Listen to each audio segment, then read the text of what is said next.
saya paparkan lain, tanyanya lain. Ini yang orang Popo bilang latihan lain, main lain.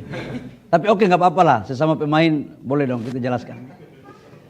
Jadi menyangkut dengan LPG. Pertama dulu sampaikan, LPG ini tidak ada kuota yang dibatasi. Impor kita sama.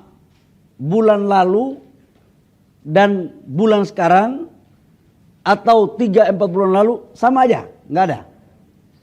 Subsidinya pun nggak ada yang dipangkas, tetap sama.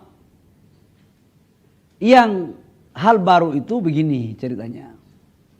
Selama ini kan Pertamina menyuplai ke agen. Agen menyuplai ke pangkalan. Pangkalan menyuplai ke pengencer. Laporan yang masuk ke kami itu kan ada yang memainkan harga. Ini jujur aja. Harganya itu kan ke rakyat itu harusnya tidak lebih dari 5.000, 6.000. Karena saya mau jelaskan secara rinci ya. Negara itu mensubsidi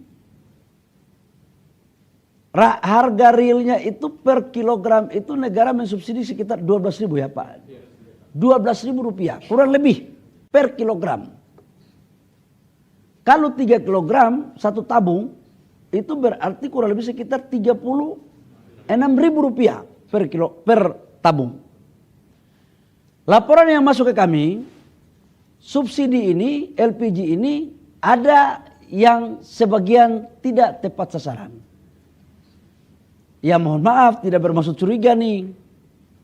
Ada satu kelompok orang yang membeli LPG dengan jumlah yang tidak wajar. Ini untuk apa? Harganya naik. Sudah volumenya tidak wajar, harganya pun dimainkan. Nah, dalam rangka mentertibkan ini, maka kita buatlah regulasi sebenarnya. Bahwa beli di pangkalan, karena harga sampai di pangkalan itu pemerintah bisa kontrol. Kalau harga di pangkalan itu dinaikkan, izin pangkalannya dicabut.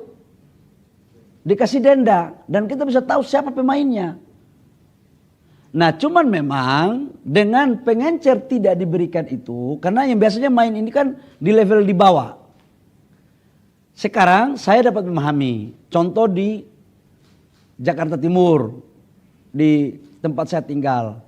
Pengencer itu biasanya cuma 100 meter saya bisa dapat LPG di pengencer itu.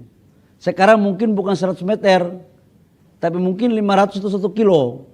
Kadang-kadang tempatnya pun belum tahu. Karena di pangkalan gitu. Ini yang membuat sekarang ada sedikit peralihan. Nah tetapi ada Pak Dirjen ini, saya sudah meminta agar pengencer-pengencer yang sudah memenuhi syarat itu dinaikkan statusnya menjadi pangkalan.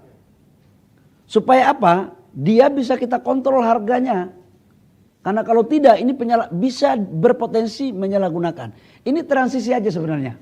Waktu saya juga tadi sudah dimintai oleh Pak Wapres untuk memperhatikan ini. Pak Wapres dan Pak Presiden juga sudah memerintahkan saya untuk mengecek ini secara langsung. Nah tetapi pertanyaan berikut, kalau seperti ini kan pasti ada yang merasa zona nyaman nih. Saya tahu saudara-saudara saya rakyat kecil juga begitu. Saya tahu mereka, kenapa Menteri kau kan pernah orang susah, kenapa kau bikin kita susah, kira-kira kan begitulah.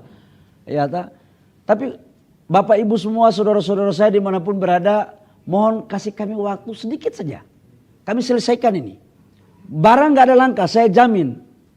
Saya jamin gak ada langka, cuman persoalannya dari 100 meter, sekarang mungkin jauh lebih dari itu ngambilnya. Tapi mungkin biaya transportasinya sedikit yang harus ditambah nih. Untuk bisa kita cari formulasi lah. Supaya tujuannya apa? Ini diberikan kepada saudara-saudara kita yang berhak. UMKM tetap dapat LPG dengan harga yang mungkin jauh lebih murah. Nggak boleh karena banyak pemain-pemain di oknum-oknum pemain itu memainkan harga. Aku nggak mau lagi. Justru saya udah kasih tahu sama Pertamina, kalau saya temukan kayak begini, saya cabut. Bahkan ada komplain juga, ada biayanya itu Pak Dirjen. Saya minta jangan lagi ada biaya-biaya yang tidak masuk akal. Kita mau fair, jangan menyusahkan rakyat. Gitu Mbak ya. Oke.